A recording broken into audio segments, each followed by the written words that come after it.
Hi guys, in this video, i-share ko lang sa inyo yung journey ko sa pag-trade ko ng crypto sa MXC Futures. So, this video will act as my journal na rin para naman documented yung progress ko sa pag-trade ng crypto. So, kunting introduction lang sa mga hindi pa nakakalam, I started trading in Philippine stock market way back 2018 pa. And kumita naman tayo ng konti doon. And nag-try na akong mag-trade sa Forex noong 2020. Tumagal lang ako ng 1 year sa Forex kasi um, di ko siya mag-gets yung galaw niya. And naubos din yung capital ko doon due to lack of good strategy and poor risk management. In 2021, kung familiar kayo sa crypto, yan yung time na bullish yung crypto market. And kung familiar kayo sa Axie Infinity, siyempre sikat na sikat yan nung time na yan. And halos lahat ng coins nung time na yon ay nagsiliparan. And siyempre, I am one of those people na na-hype. So, isa sa mga biggest mistakes ko and regrets in terms of investments ay yung ginawa kong paglipat ng lahat ng funds ko from stock market to crypto. So, grabe yung pagka-hype ko nun. Isa ako dun sa mga bumili ng Axie bago tuluyang bumagsak. Kaya ayun, nung bumagsak yung crypto market, halos lahat din ng mga investments ko is halos maubos din. Pero hindi naman tayo sumuko doon. So nung 2022, hindi mo na ako nag-invest ulit sa crypto. Ang ginawa ko is titingnan ko lang yung chart ni Bitcoin araw-araw kung paano siya gumalaw. Nanonood din ako ng mga video dito sa TikTok ng mga influencers na crypto trader din para naman matuto ng konti. Inaral ko siya kung paano ba talaga kumita since marami akong mga nakikita na kumikita pa rin sa crypto kahit bear market or bagsak yung market. And eventually, na-discover ko yung futures and nagka-interest ako. Nag-try ulit akong mag-trade pero most of the time, wala pang 1 week, ubos agad. Nung time na yun kasi gumagamit pa ako ng leverage.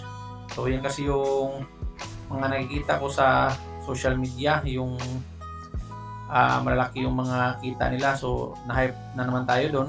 Kaya ayun, ubos pa rin yung capital. Then nag-stop ulit ako kasi yun nga, naubos parati yung capital. Then itong May 2023 lang, nag-decide akong mag-trade ulit sa futures. And this time, nag-decide akong hindi nagagamit ng futures muna. I mean leverage. Sana lang siguro kapag medyo na-master ko na yung pag-trade. So yung napili kong exchange ay yung MEXC kasi mas marami akong pwedeng i-trade compare sa kay Binance. So nag-start lang muna ako ng $20 and plan ko siyang palaguin to $200 lang muna bago matapos ang taon. O, yan lang muna yung challenge ko sa ngayon. And currently, na-reach ko na yung $100. So meron pa tayong kulang na $100 para ma-reach yung goal natin. And guys, i-share ko lang pala sa inyo yung journal ko. So dito, nire-record ko lahat ng mga trades ko. Dito ko nire-record yung mga profits ko, losses, and kung anong trading pairs, kung anong position yung ginamit ko, ilang leverage, yung prices, and then yung margin na ginamit ko. Yan, so dito ko lahat nilalagay para naman ma-monitor ko kung ano ba yung status ko as a trader, kung nagiging profitable ba ako or kung saan ako mas profitable, either sa short ba or long, or sa kung anong pair ako nag-profit ng malaki or nag-loss ng malaki. Yan, so i-record ko yan lahat dito guys para naman makita ko rin kung saan ako dapat mag-improve. Yan, so dito lahat ng trades nilalagay ko dito. Yan, from from May to September, yan yung pinaka-latest na nilagay ko. Pero meron pa akong hindi na meron pa akong hindi na record dito, and meron din akong current na open position this September. So yun, ilalagay ko yun bago tapos tong month na to siguro, or baka first week of the October siguro idudugtong ko yung mga datas dito ulit. So dito meron akong overview sa kung gaano ko ka profitable nung month na yon, and kung nakailang trades ako, kung magkano yung profits and losses ko, yung percentage, and dito rin kung saan ako mas profitable, kung sa long ba or sa short. Yan, so ni-record ko yan lahat dito guys.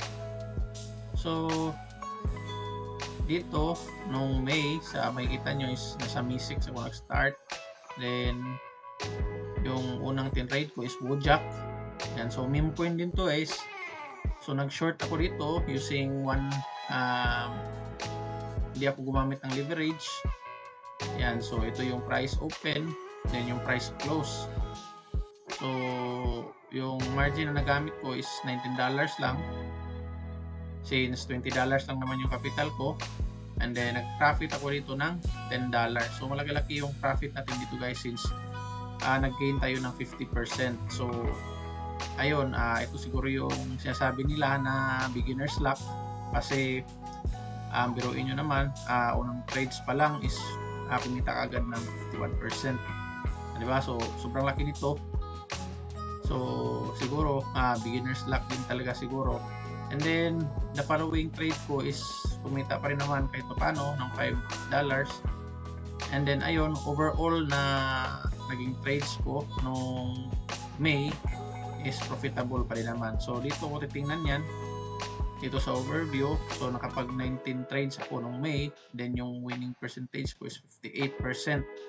Then yung highest gain ko is yung 52% nga, yun yung Wojak.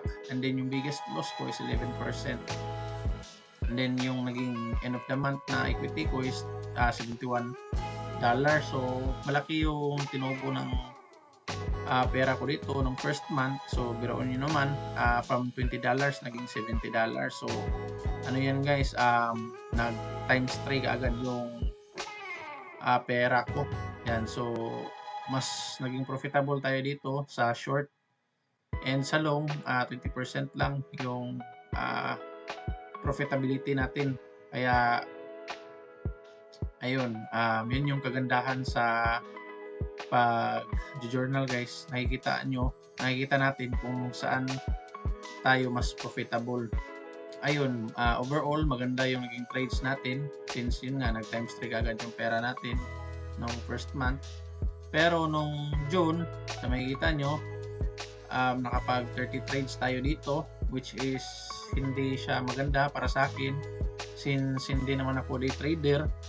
Pero ang nangyari is nakapag 32 trades ako. So ibig sabihin yan na kapag trade ako ng isang beses sa isang araw, lumagpas pa. And then yung winning percentage ko is 56%. So kung titingnan nyo, konti lang yung konti lang yung gap nila. Nung first month ko is 58% yung winning percentage, and then dito 56%. Pero kung ikumpara nyo dito sa profits, is ang laki ng diferensya, kasi yung naging total ko na profits nung June is 4% lang, samantalang nung May is 256%. Diba? Ang laki ng diferensya. So ang nangyari kasi dito guys is malaki yung losses ko, and then yung profits ko is maliliit. Kaya kahit kahit magpas sa 50% yung winning percentage ko dito, maliit lang yung naging profits ko, diba? And then yung highest gain ko is 32%, yung biggest loss ko naman is 14%. So titingnan natin dito guys kung bakit ganyan yung bakit nagkaganito. Yung total percentage ko is 4% lang, samantalang 56% naman yung winning percentage ko. So dito guys, nung mag-start ng June, medyo okay pa din yung trades natin. So nagtuloy-tuloy yung magandang trades natin mula nung May. So hanggang June 12. Yan, so kumita tayo ng 33%, 10%, 20%. So, ang gaganda ng trades natin dito hanggang June 12. Yan. So, umabot ng 124 yung pera natin nung nung June 12. So, biruin nyo kung from $20 naging $124 siya. So, nag times 6 yung pera natin dito, guys. Within 1 month, di ba? Ibig sabihin, kahit pala hindi tayo gumagamit ng leverage, is kaya pa rin nating mag-grow ng pera. Ayun, kaso nung June 12, doon nagsimula yung nung pumangit yung trades natin, since naging greedy tayo nitong mga nag-iba yung mindset natin simula nung na-realize natin na nag-time 6 na yung pera natin. So, iyon, nag-iba yung mindset, nawala yung hindi na nagamit yung trading strategy. Kaya ayun, pumangit yung trades natin itong June, simula nung June 12. Kaya ang nangyari is, tingnan nyo, sa makikita nyo, malalaki yung losses ko dito. Pero yung profits ko is maliliit lang. Maliliit lang ng profits ko kung ikukumpara nyo sa losses. Yan. Maliliit lang ng profits ko, which is hindi talaga siya maganda.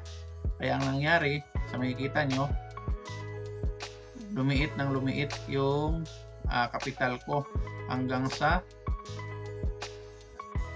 nung June 26, bumalik siya sa nag-below 100 na siya. And then, ayun, bago natapos yung June, naging 74 dollars yung pera natin. From $124, naging $74. So, ayun, pangit talaga yung naging trades natin nung June.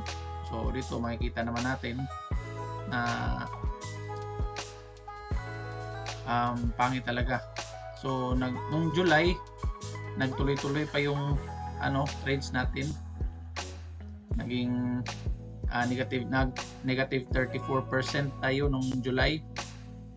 And bumalik pa sa $48 yung pera natin, which is ang laki ng binagsak kasi umabot na tayo sa $124 and then bumalik sa 48. So ang laki talagang ang laki ng binagsak. So dito nung time na yon, medyo parang nawalan na naman ako ng gana, na-discourage na naman ako since ang laki nga ng binagsak. Ayun, pero di pa rin naman tayo sumuko, tinuloy-tuloy pa rin natin. Tinignan natin kung saan tayo nagkamali. So, yan yung kagandahan ng pag-journal, guys, kasi nakikita natin kung saan tayo nagkamali. Although pangit yung naging result natin nung July, meron pa rin namang positive side kasi napababa natin yung number of trades natin. From 32 trades nung June, naging 12 na lang siya, which is para sa akin is maganda. Hindi nga lang siya naging profitable since siguro meron talagang ganyan na talo talaga tayo. May mga months talaga na naging negative tayo. So dito naman sa pagkakaalala ko is sinusunod naman yung trading strategy ko dito. Pero talaga, naging maalat talaga siya. So siguro meron talagang time na ganun. Kahit na sinusunod mo yung trading strategy mo, darating pa rin yung time siguro na maglo-loss tayo. So titingnan natin dito sa July kung bakit tayo nag-loss.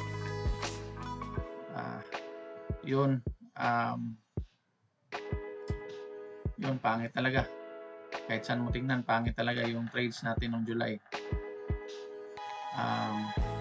And then, so, tayo dito sa August. Pagdating naman dito sa August guys is mas napababa pa natin yung number of trades natin, which is maganda sa trading style ko. Mas kunting trades, mas kunti din yung chance na magkamali tayo. Yun. And then kasi pinapractice natin yung self-discipline natin dito na mag-hold back natin yung sarili natin kahit na meron tayong makitang mga malakas yung galaw, pero kinaya natin yung hold yung sarili natin at hindi tayo na FOMO. So kaya ang nangyari is makapag-develop tayo ng self-discipline, pero kahit 7% lang yung trades natin is tingnan nyo yung winning percentage natin, 71% siya, which is sobrang taas. And then yung highest gain is 15%, which is good pa rin. Then biggest loss is 9%, and then yung total profit natin is 10%. And then bumalik siya sa $53 yung pera natin, which is okay talaga since mula nung negative month naging positive siya. So dito nabuhayan na naman ako ng loob. So titingnan natin yung trades ko noong August. Yan. So meron akong mga maliliit na profits lang dito. Pero kinlose ko kagad to since hindi talaga ako hindi ako kumpiyansa dun sa pag open ko ng position na yun, which is di rin maganda kasi dapat pag open mo ng position dapat pinapractice natin na pag nag-open tayo ng position dapat na yung firm na yung decision natin na hindi natin galawin yun. Hintayin lang natin na ma-hit yung stop loss or mag-take profit tayo. So yun, kailangan pa rin natin ng self-discipline, pero at least unti-unti nag-improve tayo. And then yun, mas malaki yung naging profit natin nung August Tapos nung September dito guys, nagtuloy-tuloy yung magandang trades natin dito. Nasakyan natin yung mga big movers talaga. Nakapag-gain tayo ng 3 times na 20%. So sa nakikita nyo, 26%, 32%, then 31% nitong September. Kaya naman nung itong September 20 na-reach natin ulit yung $100. And then nitong September hindi ko pa na-record to lahat. Meron pa akong mga trades dito na hindi ko pa na-record. And then currently meron tayong open position. Yan, so si perp. Yan yung open position natin. Short. So ang ginawa ko dito is nag-short ako since tiningnan ko dito sa daily time frame niya is na-touch niya na yung MA20.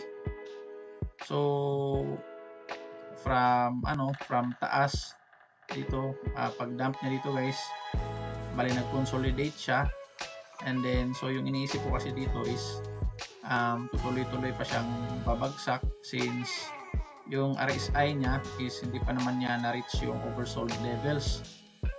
And then ayun, yung support niya is dito pa naman. Kaya hinihintay ko na bumagsak pa siya. And then yung stop loss niya is nilagay ko dito sa taas lang ng wick na to. Ayan, so taas lang ng wick na to yung stop loss ko. Ayan, so bali nasa 7% yung stop loss ko. So sa nakikita nyo guys, medyo malaki talaga yung stop loss ko since dito sa crypto yung galaw ng mga coins dito is grabing sobrang lalaki din ang galaw kasi dito guys. Minsan gagalaw yan ng tataas yan ng lagpas pa sa 10%, and then akala mo magtutuloy-tuloy, babagsak pala ulit. Diyan tayo nadadali dati, na papagpag tayo. Kaya siyempre, matuto tayo sa mga pagkamali natin. Yung ginawa ko, nilakihan ko na lang yung stop loss ko. And then dapat ano siya, dapat nilagay ko siya sa taas ng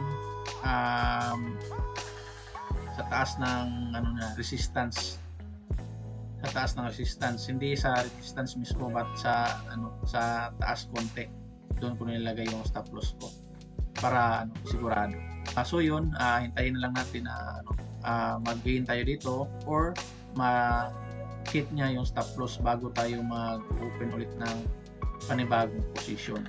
Pero sana ma-close tong position na to na profits tayo guys. So siguro mag-update ulit ako, gagawa ulit ako ng video bilang update sa month na to, September, kung ano yung status natin this month, kung profitable ba tayo or hindi. Yan, so gagawa ulit ako ng video siguro mga first week ng October siguro. And sana guys, suportahan nyo ako dito sa challenge ko na mag-grow yung pera ko, yung capital ko na $20 to $200. And then pag na-reach natin yung $200, panibagong target na naman, gawin natin from $200 to $1,000 and hanggang sa lumaki yung capital natin. Yun, kung nagustuhan nyo itong video na to guys, pwede kayong mag-subscribe and mag-like sa video. And thank you sa panonood. Ingat and God bless.